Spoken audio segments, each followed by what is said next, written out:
Estimados alumnos, profesores, directivos, público interesado, al embajador de México, al director del Instituto de Ciencias Sociales y Humanidades, Giuseppe Lo Bruto, gracias por asistir a estos diálogos académicos universitarios. Las nuevas tecnologías nos permiten conectarnos desde lugares remotos. Aunque no estoy físicamente en San Salvador, desde México les saludo con gusto y deseo que esta conferencia sea de mucho provecho para ustedes. Ya que he mencionado las nuevas tecnologías, si reflexionamos a fondo en la historia de las ideas y en el desarrollo de la ciencia, resulta que las supuestamente nuevas no son tan nuevas. La memoria es un caso. Hoy contamos con una computadora que almacena nuestros archivos. También dispositivos como el USB, un teléfono móvil, una tableta y otros que nos permiten ir a buscar y encontrar, bien ordenado, aquello que estamos buscando. Y ya porque lo queremos saber, ya porque lo queremos recordar. En el mundo de los científicos, esta es conocida como memoria artificial. Notemos que nuestro esfuerzo por memorizar se ha reducido al mínimo. Hemos llegado a no saber nuestro propio número telefónico. Y así seguirá ocurriendo si persistimos en no ejercitar una vieja práctica precristiana que daba grandes dividendos.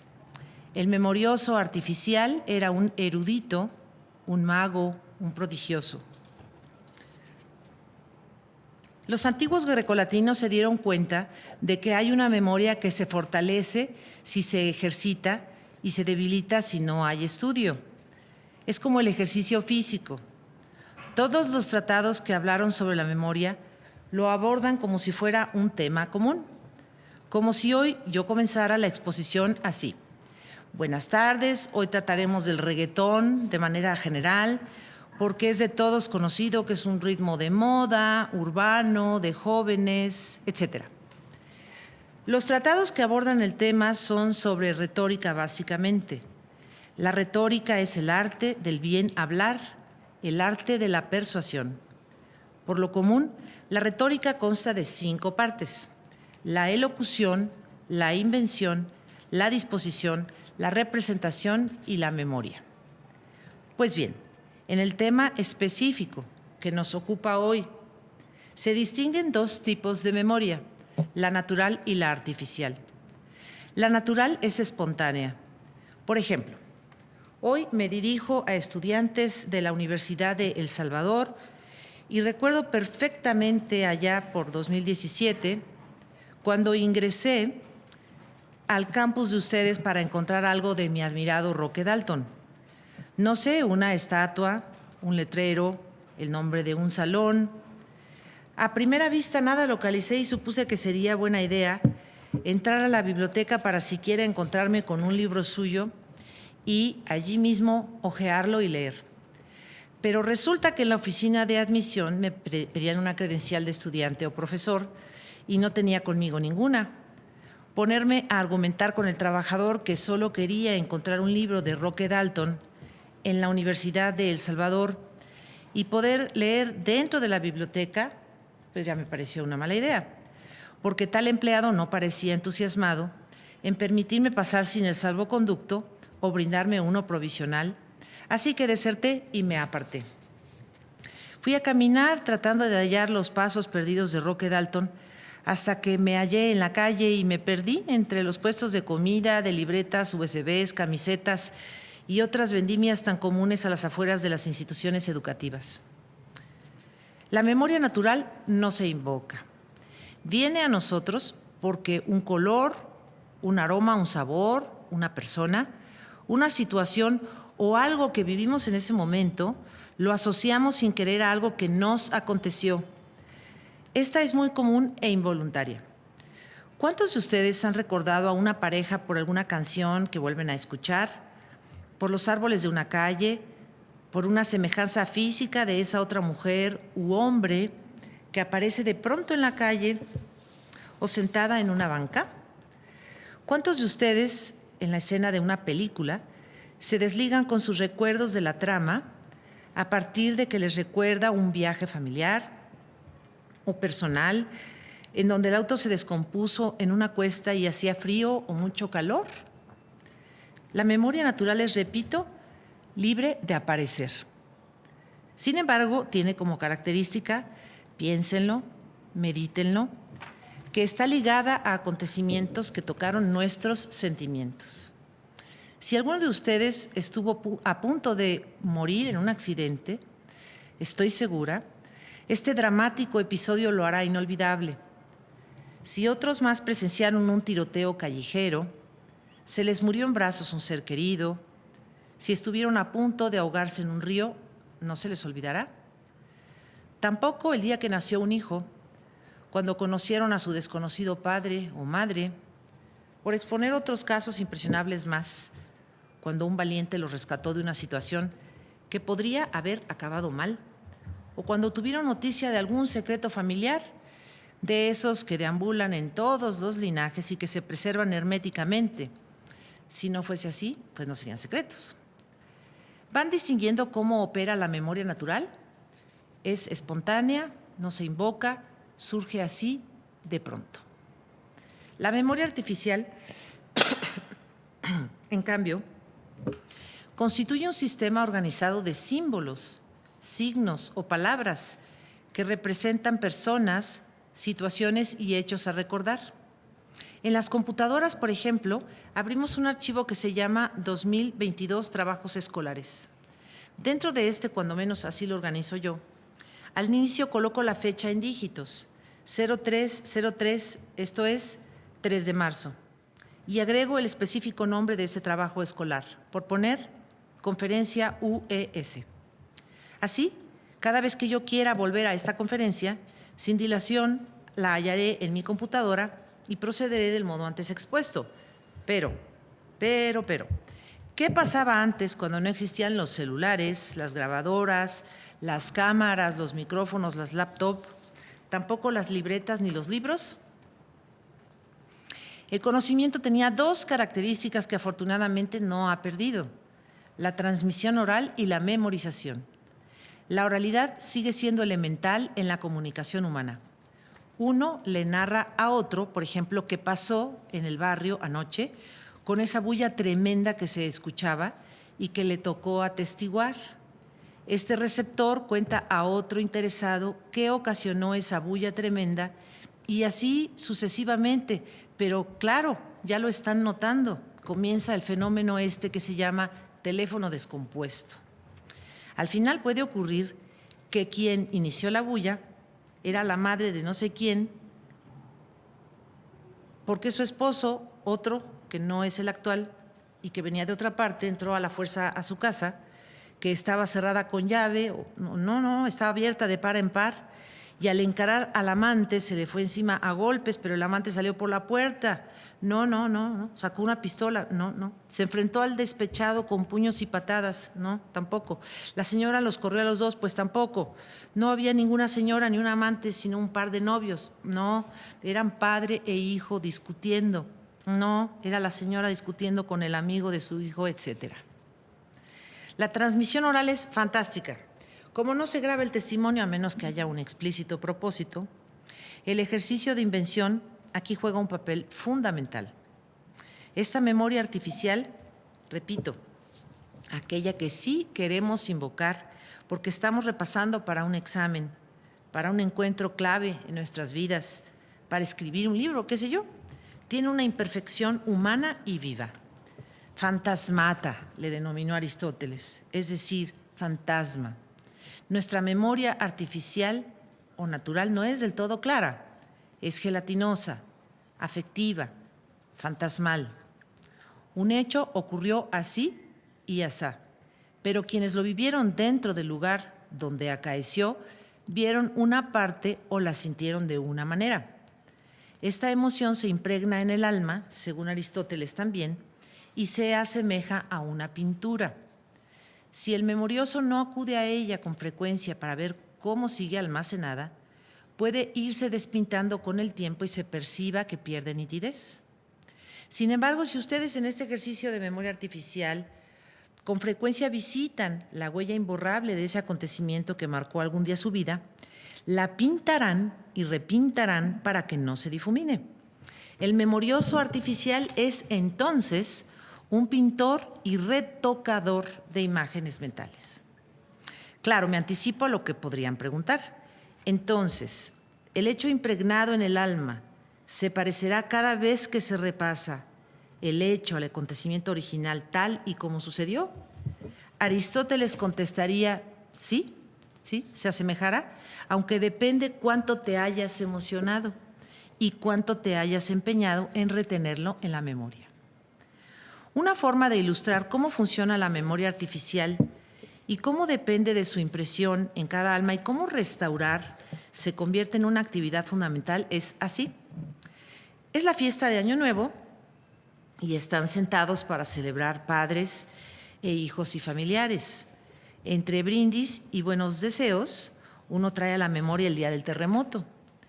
El mayor de los hijos, el año pasado, misma celebración, había recordado que fue de 7.5 grados en la escala de Richter y ahora corregía que eran 6.5 grados. El hermano lo increpa con este argumento. El año pasado dijiste esto y esto. Ya saben, los pleitos por datos, nombres, cosas de familia y de reuniones. La madre detiene el alegato. No es importante, jóvenes, y los lleva imaginariamente a la cocina de su entonces casa, cuando estaban ambos hijos, según ella, y que su primer impulso fue tirarse al piso y cómo uno de los dos se puso a llorar de miedo.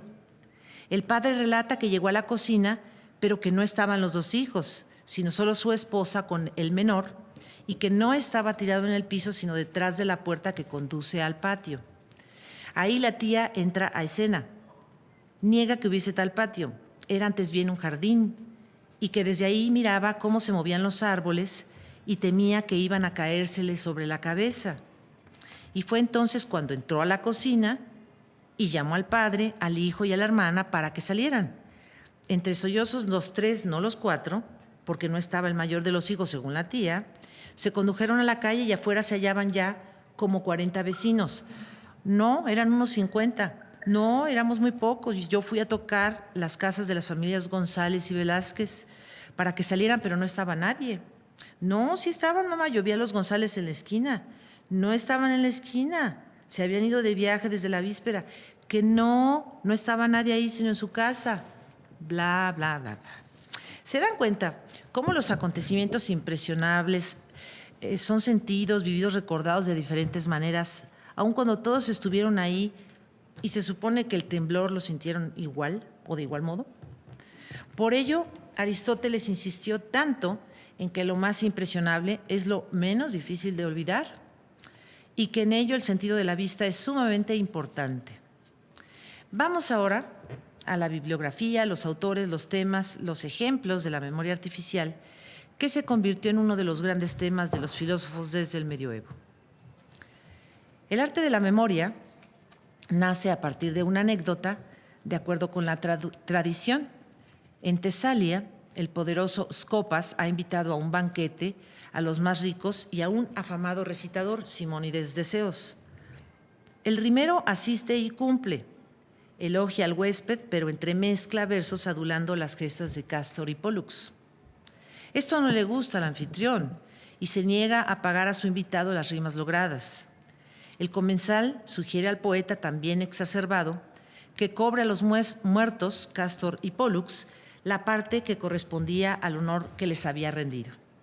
En ese momento, dos hombres desconocidos, se supone que dichos gemelos, aparecen en la puerta de la casa de Scopas. Llaman a Simónides y éste atiende el llamado. De manera súbita la casa se derrumba y todos, salvo el poeta, mueren. Ningún pariente fue capaz de reconocer a los suyos, pero este, quien era famoso por su buena memoria, se esforzó por recordar quiénes habían asistido a la fiesta y dónde se habían sentado. La imagen de la mesa antes de la catástrofe fue descrita a manera de que parientes y amigos distinguiesen el cuerpo de sus difuntos. Con esta escena muy conocida en la antigüedad griega es donde, nótese, el poeta inventa y experimenta que el orden y la colocación de cosas dan luz y claridad a la memoria. También es donde la escritura comienza su dependencia respecto de la memoria. El arte de la memoria término este acuñado por Tomás de Aquino, es el arte del orden y de la vista, es el arte de la repetición y de la pictografía. Casi todos los tratados que conocemos hoy en día son grecolatinos, aunque no todos los filósofos se dedicaron exclusivamente al tema. Lo trataron Platón, Sócrates y, por supuesto, Aristóteles. En varios de los libros de Aristóteles que hoy se pueden adquirir con buenas traducciones, se aborda la memoria. Algunos son acerca del alma, tópicos, retórica y sobre todo en una parte de un tratado llamado Parva Naturalia, donde estudia la memoria y la reminiscencia. Francis Yates es quien recuperó para regocijo de los investigadores toda la tradición. La obra se llama El arte de la memoria de 1966. Sobre la materia, pero en el medioevo, hay otra estudiosa muy recomendable, Mary Carruthers, The Book of Memory, cuya primera edición fue de 1990. En tópicos, Aristóteles nos ayuda a aclarar un poco más.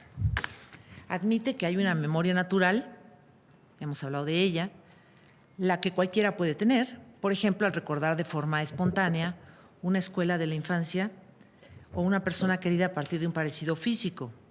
Pero la memoria educada es un hábito que hace al hombre más presto en el raciocinio, ya que tiene sus premisas clasificadas ante el ojo y su mente, encontrándose cada una bajo su número. Aristóteles, acerca de la memoria y la reminiscencia, reconoce que se puede imaginar hasta con los ojos cerrados. Propone también una diferencia sustancial entre la memoria, mnesis, y la reminiscencia, anamnesis. La primera es acumulación, almacenaje de imágenes mentales, y la segunda, el proceso de raciocinio e investigación que sigue a la memoria. La memoria es el poder de preservar el pasado y la reminiscencia, la voluntad de recordar el pasado. Entonces, el arte de la memoria para él es la voluntad de recordar y es racional, deliberada. Cito, las imágenes de la memoria quizás sean en parte materiales. La tarea más importante de la reminiscencia es la investigación, es lo que afirma Mary Carruthers. Tratando de seguir un orden cronológico, hubo otro libro que se sigue consultando llamado Retórica Erenio, del 90 a.C. Fue atribuido a Cicerón y en el siglo XVI los humanistas determinaron que no era de su autoría. Sin embargo, se publicaba acerca de la invención retórica de Cicerón con este anónimo mencionado, Retórica a Erenio. Después vino el libro Instituciones Oratorias de Marco Fabio Quintiliano, del 95 después de Cristo. Aquí les estoy mostrando unas portadas del siglo XVII. Hay más, pero no tenemos mucho tiempo este día. Solo por no dejar, les voy a presentar dos ediciones barrocas. De 1623, el Tratado de Leandro de San Martino, y de 1735, el de Nolegar y Atamar. Todavía se publicaron tratados retóricos en el siglo XX con su apartado sobre la memoria. En el Renacimiento se tradujeron nuevas versiones al italiano, al castellano y otras lenguas. Me detengo en un tratado escrito en Nueva España, hoy México. Es del fraile Diego Valadez, titulado Retórica Cristiana, de 1579. En una parte advierte que los peores enemigos de los memoristas está la gula, sobre todo comer carne en excesivas cantidades y, por supuesto, la embriaguez. Además, aconseja evitar temperaturas climáticas altas o extremadamente bajas cuando se practica la memoria. Otros teóricos recomendaron que para lograr imprimir imágenes en la cabeza, las sumergieran en baldes de agua fría o que practicaran la mnemotecnia de día, no de noche, cuando el cuerpo está cansado. En poco tiempo intentaré describir qué tiene que hacer quien busca fortalecer su memoria artificial. Aquello que desea retener debe colocarlo sobre otra imagen conocida, como la de Simónides de Ceos, por ejemplo, cuando el banquete en el que murieron todos. Cada uno crea sus propias imágenes y las coloca en un lugar. Por ejemplo, quien quiera recordar a propósito un gran acontecimiento vivido, debe asociarlo con una escena ya metida en la mente y colocar a los participantes o los hechos, por ejemplo, con cada escena ya acumulada. Se pueden usar símbolos, números, letras. Cuando fue posible por la imprenta, los tratadistas incluyeron imágenes de cómo podría elaborarse un esquema memorístico. En su mayor parte fueron círculos, en otros diagramas, árboles, también teatros. Por decir, si ustedes han estado en el Teatro Nacional de San Salvador, este es un lugar ideal para ir sobreponiendo acontecimientos que quieren recordar, en las gradas, en las puertas de ingreso, detrás de las cortinas del escenario, en el lugar del coro, en los asientos de adelante. Voy a compartir con ustedes algunas imágenes de estos esquemas que servirían al aprendiz de memorista para acumular memoria artificial. Y les voy a presentar el primero, de Raimundo Jules, mallorquí, un tratadista muy famoso que emergió en el siglo XIII. La portada del Árbol de la Ciencia de Jules, de 1515, donde se aprecia el famoso dibujo del árbol, el que está al centro, el árbol que concentra todo el conocimiento. Y a la derecha es la edición de este libro, Árbol de la Ciencia, de 1663. Fíjense nada más cómo por lo menos estamos hablando de 300 años donde los libros de Jules se seguían imprimiendo.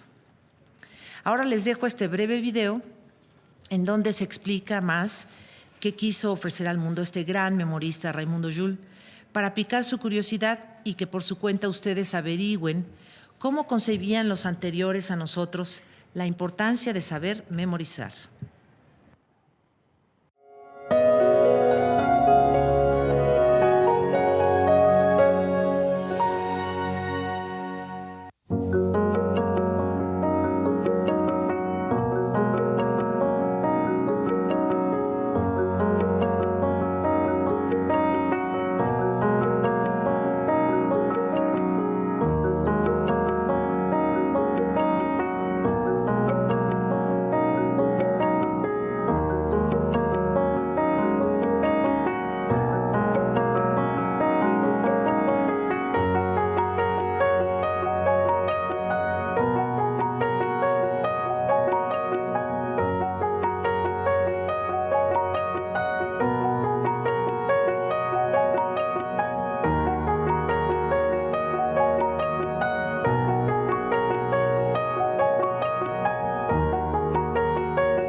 Continuamos. De Diego Valadez, un tlaxcalteca que escribió su tratado en latín y ya está traducido al castellano, les voy a mostrar un diagrama que deja ver la importancia de encontrar un centro, el cual conciben como la verdad, el fin último del conocimiento.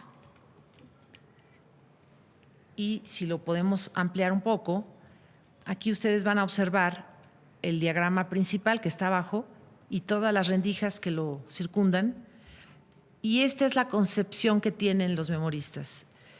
Todo el conocimiento es periférico y se va acercando al centro, en donde se deposita la verdad.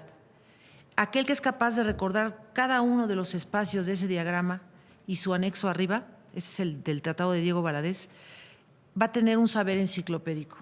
¿Para qué va a servir ese saber enciclopédico? Para acercarse a la verdad, con mayúscula.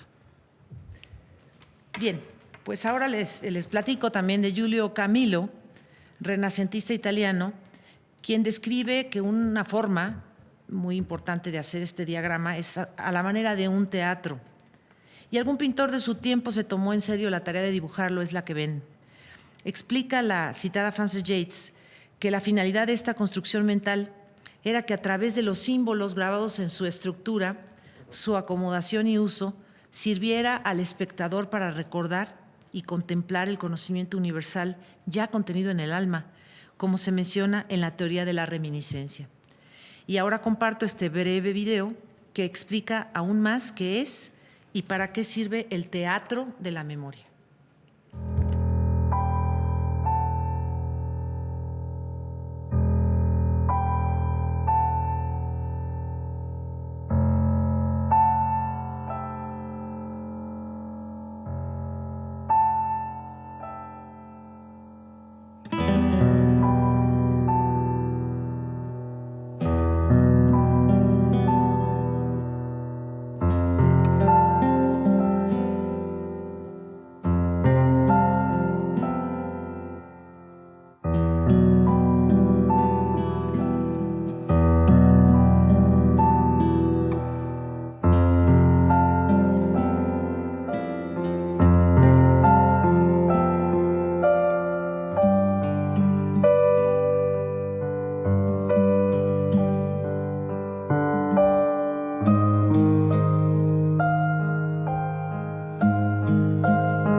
Bernal Díaz del Castillo no fue entonces un memorista superdotado.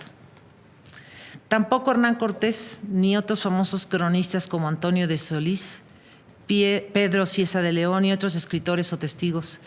De hecho, muchos soldados terminaron por escribir crónicas, por así llamarles, pues desde España, fíjense, para recibir prebendas como soldados debían escribir memoriales de sus méritos, como es el caso de Bernardino Vázquez de Tapia. Bernal Díaz del Castillo, desde su natal Medina del Campo, España, aprendió a memorizar artificialmente. El ejercicio de ver, observar, pintar en la mente lo visto y repasar la pintura para crear una imagen lo practican todos, a su modo, porque en el siglo XV, XVI, sigue siendo intensamente oral. Unos son más diestros que otros, pero es el recurso de todo mundo, incluso para sobrevivir. Quien no recuerda por cuál camino salió de su pueblo no sabrá por qué camino habrá de regresar. El aprendiz de memorista sabe que hay unas cuantas reglas por cumplir, como por ejemplo seguir un orden para la colocación de imágenes. Y si además el pintor de imágenes pulimenta su habilidad y retoca a cada tanto su obra, pues como todo lo material se desdibuja, se gasta, hay casi una infalibilidad absoluta. El memorista puede traer el pasado al presente cuando quiera. Así, memorizar es un arte.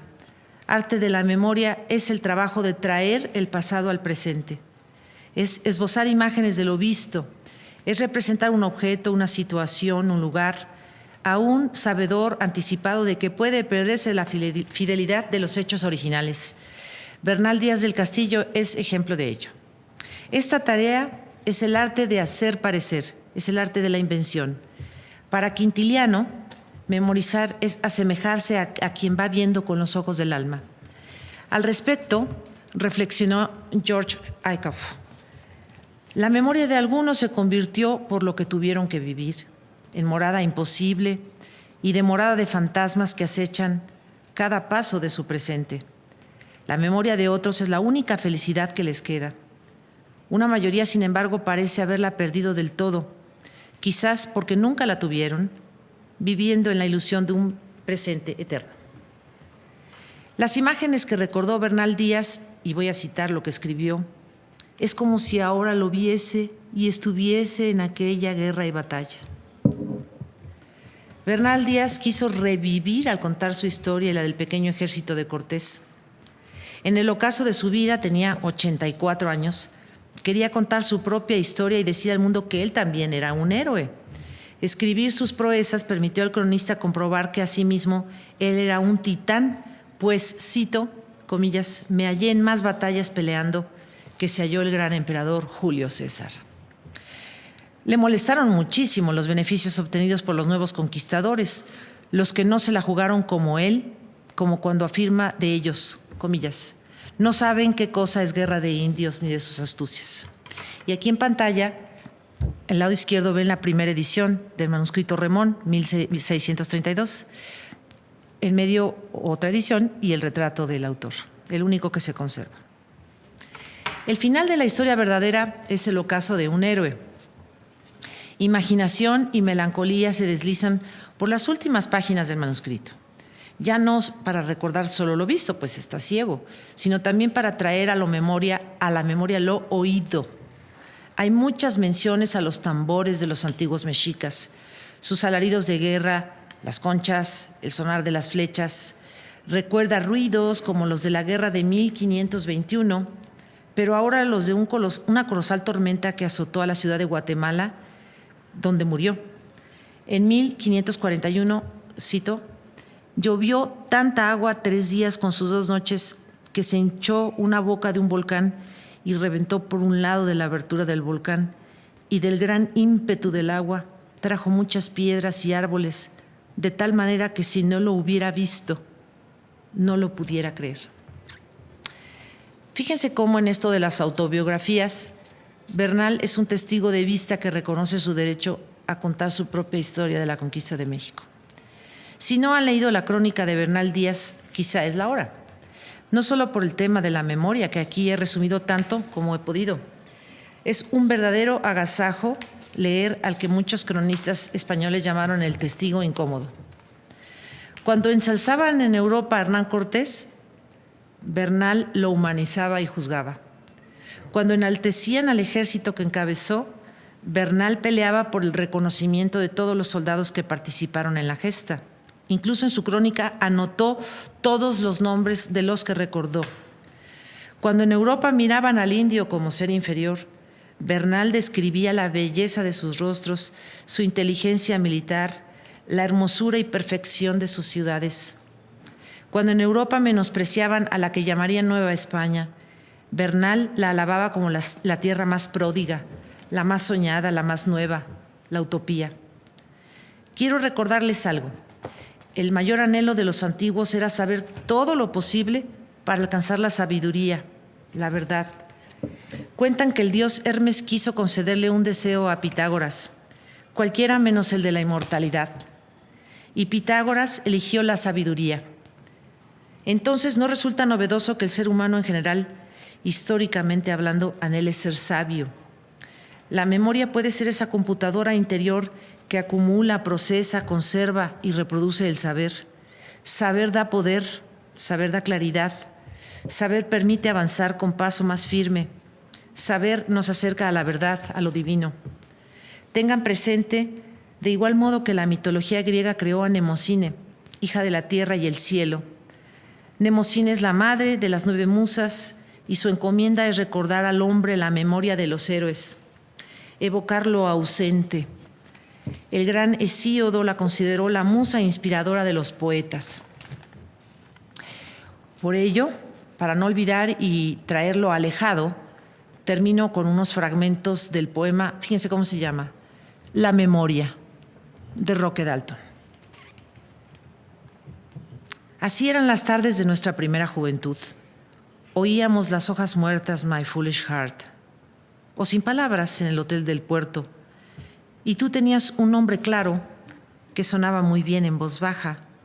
Y yo creía en los dioses de mis antiguos padres y te contaba dulces mentiras sobre la vida en los lejanos países que visité.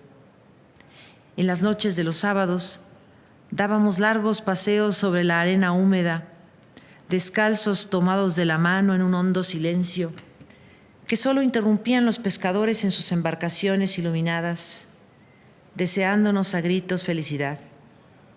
Y llegaba el momento en que era solo el mar con sus peces y sus sales, para mi sed con sus rojos secretos coralinos. Y yo te bebía con la generosidad del empequeñecido. Otra vez el misterio de toda el agua junta, en el pequeño agujero abierto por el niño en la arena. Ay, amor, y esta es la hora, pocos años después, en que tu rostro comienza a hacerse débil y mi memoria está cada vez más vacía de ti. Tu nombre era pequeño y aparecía en una canción de aquel tiempo. Y con esta escena me despido de ustedes. Es una toma, una imagen del Códice Azcatitlán, hecho por indígenas, pero ya con la influencia española. Y ahí se ve claramente cómo la imagen muestra la concepción del indígena sobre la conquista. Los conquistadores van de frente con sus armaduras y los indígenas ya son sus esclavos, semidesnudos y cargando los pertrechos. Agradezco a todos, muchas gracias al señor rector, al vicerrector, los vicerrectores, autoridades educativas, a la Embajada de México en El Salvador, a los estudiantes, a profesores, a todos los interesados. Y les agradezco mucho que me hayan permitido acompañarles y hacer estas reflexiones. Quedo de ustedes.